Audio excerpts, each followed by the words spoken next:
Hello, I am Nick Geyser, the Biloxi Fire Chief.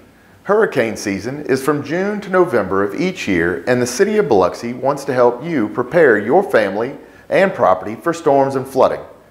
Are You Ready is the city's outreach program to help get you ready for storm season by bringing together agencies that work with storm preparation.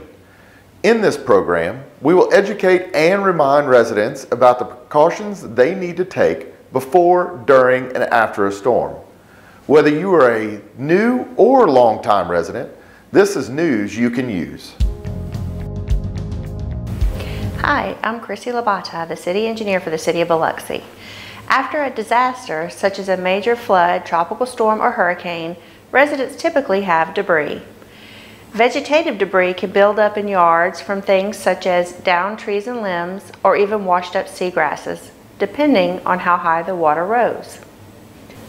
Homes can be damaged due to falling trees or high winds, or could have suffered water damage from roof damage or rising waters. Rising waters that get into homes can damage furniture and appliances. So what do you do with all of that debris after a storm? After you take pictures and document your damages, you can start removing the debris to the street for removal by the city or its contractors.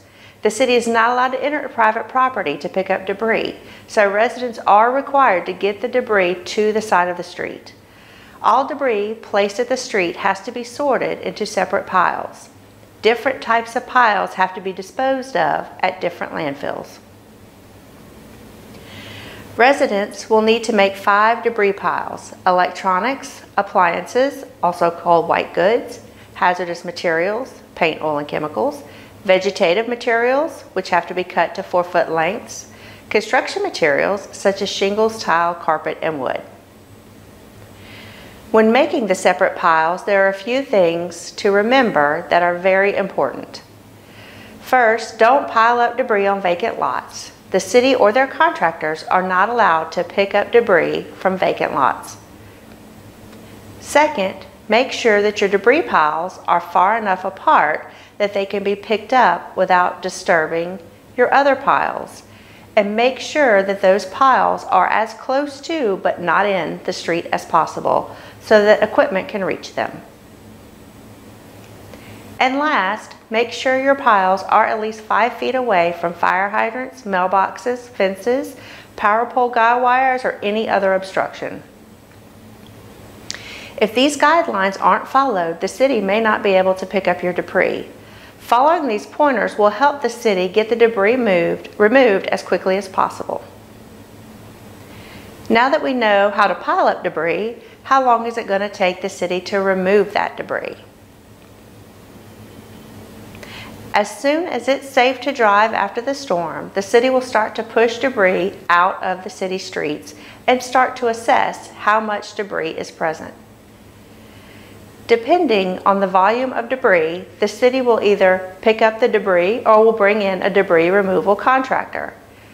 This typically starts within a week. The city encourages residents to get their debris to the right-of-way as soon as possible, but we do know that it takes time.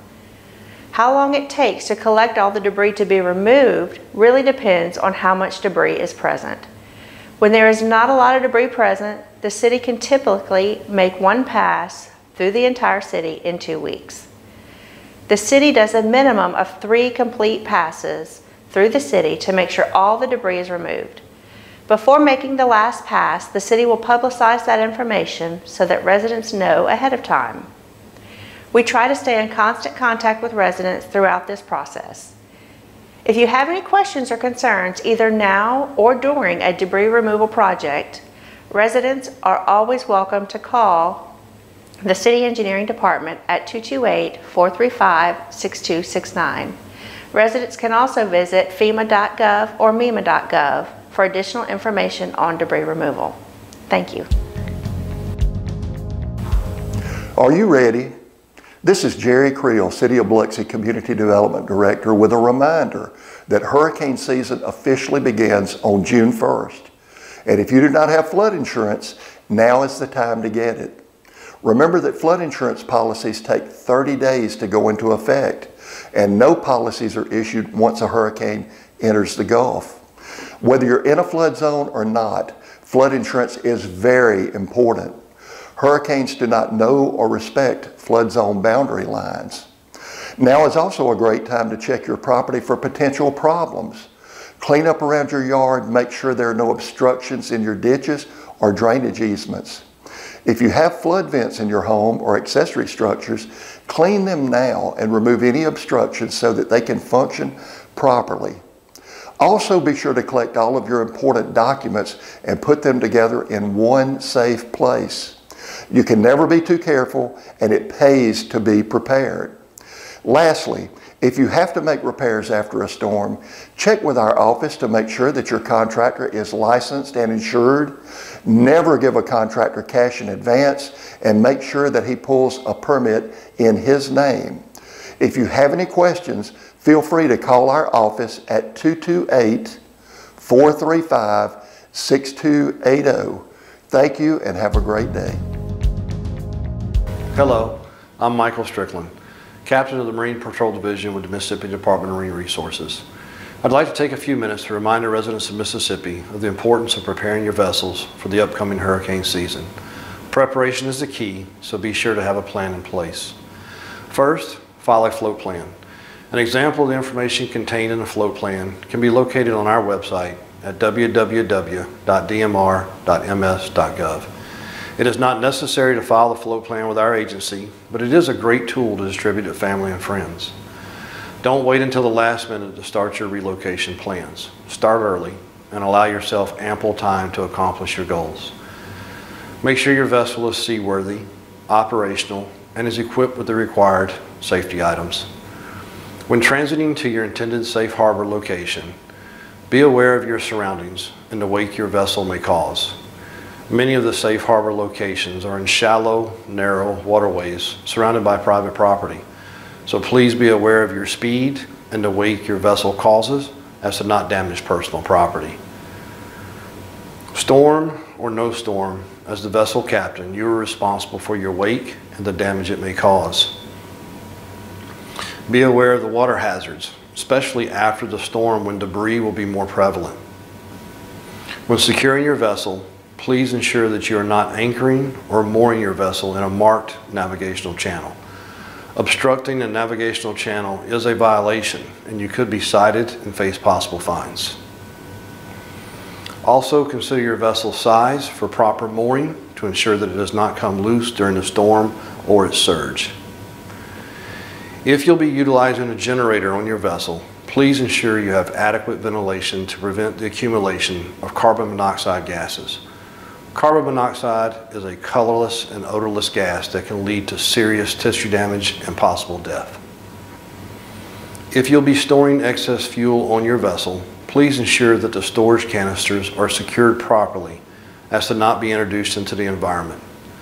This could result in short and long-term damage to Mississippi's natural resources.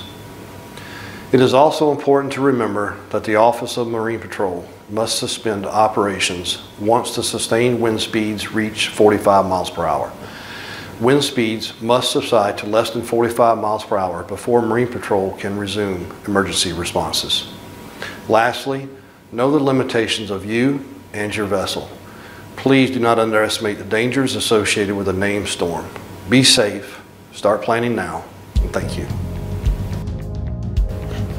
Hello, I'm Katie King with the Humane Society of South Mississippi. It's important to be sure to include your pet's needs in your disaster preparedness plan and evacuation pack. Here are some tips for your pets before, during, and after a storm.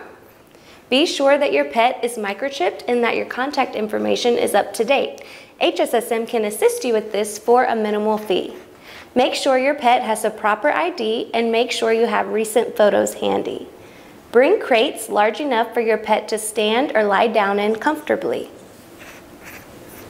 Take your pet's veterinary records with you as well as toys and disposable garbage bags. Put together an emergency kit for your pet. Make sure you have enough food, water, and medication to last up to several days. Know your local evacuation centers and call ahead to see if they accept pets. And remember, if it's not safe for you, it's not safe for your pets. Hello, I'm Yvette Vogel with Coast Transit Authority. At CTA, it's our job to make hurricane evacuation easier and safer in Harrison County. Hurricane season here on the Mississippi Gulf Coast is from June 1st through November 30th. Be sure to pre-register your family now by going to our website, coasttransit.com, or giving us a call at 228-896-8080. Registration is easy and involves answering a few questions including your name, address, phone number, and any special needs you might have. If a hurricane threatens, we'll be ready to act and move your family out of harm's way. The following rules of CTA's Hurricane Transportation Program will apply. Baggage is limited to 2 carry-on items per person. Pet carriers count as 1 carry-on. Baggage must be packed and ready to go prior to bus arrival. Non-ambulatory persons must have someone with them for assistance when possible. Qualified pets will be transported to the local pet shelter. All pets must be in a pet carrier at bus arrival and accompanied by the owner during transport. For more information or to register by phone, give us a call at 228-896-8080. Remember, you can also register online at coasttransit.com. We'll be glad to get you set up and answer any questions you might have. It's just one more way that Coast Transit Authority keeps the Gulf Coast rolling for you. Hello, I'm Kayla Maureen Griffith with Mississippi Power. At Mississippi Power, safely restoring your electric service after a storm is our top priority. We are constantly making updates to strengthen our system, to reduce the length of an outage, and to get the lights back on safely and efficiently. We believe proactively creating and reviewing your family's plan is a critical step that you can take when the sun is shining, so you know what to do when storm clouds form. After a storm, keep away from loose or dangling power lines. Any power line could be energized. You can't tell just by looking at it. Also, don't attempt to repair the electrical system or pull tree limbs off lines. Let our trained work crews perform this potentially dangerous work. To help you stay informed if an outage does occur, we offer an outage notification system that automatically sends customers updates via text, email, or voicemail about any power outages affecting you. You'll also receive information about how long the outage is likely to last and when the outage has been restored.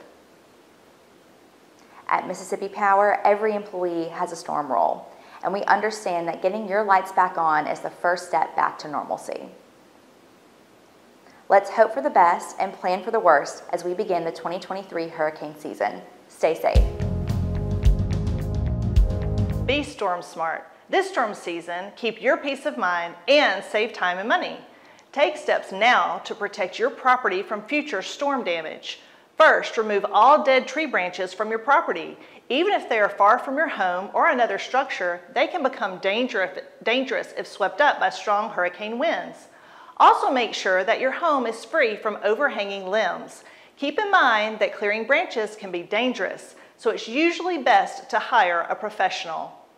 When you plant a tree near your home, keep a distance greater than its full-grown height between the tree and the structures on your property.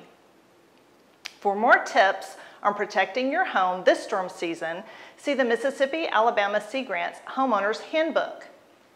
The handbook is free of charge and shares cost-effective pointers on how to reduce the risk of property damage. The handbook also covers useful information about financing home improvements, good news for you and your pocketbook.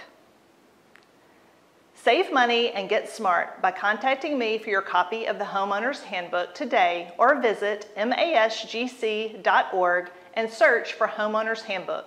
Protect your home today. Tornado Tales. Have you been impacted by a tornado? Were you in or near a strong storm that made you concerned about tornadoes? Were you warned that a tornado could impact you? Then tell us your story using the Tornado Tales tool. The Tornado Tales Citizen Science tool will be used to help scientists understand how individuals receive, interpret, and respond to information from NOAA relating to tornadoes, including whether tornado watches and warnings were received and how individuals responded and took action to protect themselves and their loved ones. If you were impacted by severe weather, and especially tornadoes, please help scientists at the National Severe Storms Laboratory understand how you received watches and warnings, plus what you did to help protect yourself and your loved ones. Google Tornado Tales. The site is easy to use and your information is protected. Join the growing number of people helping to improve severe weather preparedness by sharing your information today. Tornado safety. Did you know that more than 50% of tornadoes in the southeast occur at night? Nocturnal tornadoes contribute to multiple fatalities each year. Why? Because most people are asleep when the tornadoes come through and have silenced their phones so they do not receive the warnings. Nighttime tornadoes in the southeast are especially deadly due to the prevalence of mobile homes and high population density in our region. Many unsafe structures are found in rural areas on isolated plots of land, in places that are difficult for emergency services to reach and that do not have appropriate storm shelters. A recent study found that tornadoes that occur at night are 2.5 times more likely to result in a fatality, and the trend has been going up, meaning that the problem's gotten worse. A common myth is that tornadoes are more common in states like Kansas or Oklahoma. However, if you look at the data, you will see that most tornado fatalities actually occur in Alabama and Mississippi. You can be a leader in keeping your friends and family safe during a tornado event. Request a magnet for your refrigerator that reminds you to have multiple ways to receive alerts during the day and especially during the night. Practice where you would go in the event of a tornado watch and warning. Is your structure safe? If not, where is the closest shelter? Do you have something to cover your head in case there is flying debris? How will you reach family members to let them know you are safe? A quick review of where to go and how to receive alerts could save your life and the lives of your loved ones. For more information on tornado safety or to request a training for your neighborhood, please contact me, Tracy Sempier, at 228-818-8829. Let's build weather-wise communities together. Cover your assets. White sandy beaches, fresh seafood, and hurricanes? Coastal living offers many benefits, but Gulf Coast residents must also be prepared for dangerous weather. Hurricane repairs can be expensive, and unfortunately, damage from winds and flooding can even impact inland community. This year, protect your property and your pocketbook with insurance. If you're considering flood insurance, it's important to act now. That's because it takes 30 days for a flood insurance policy to take effect. Flood damage is not covered under standard homeowners policies, and flood insurance cannot be purchased when a hurricane is in the Gulf. Some wind insurance policies will cover your home as well as the other structures on your property. Some wind insurance policies will even insure valuable items and expenses for loss of use, like hotel stays. Also consider flood insurance, especially if you live near the coast or in a flood-prone area. Learn more about the risk of flooding on your property by looking at your community's floodplain map. You can also learn more about the new Risk Rating 2.0 and how it will affect your flood insurance premiums by downloading the Risk Rating 2.0 fact sheet produced by the Gulf Sea Grant programs. It includes examples that are easy to follow and additional resources so you can stay informed. This storm season, cover your assets, insure against flood and wind damage. Thank you for taking the time to watch this program. Please make sure you are prepared and monitor various weather broadcast and media outlets, and don't forget to sign up for timely text alerts from the City of Biloxi through its B Alert system. Just text BILOXI to 99411. Again, thank you, and please make sure you are prepared.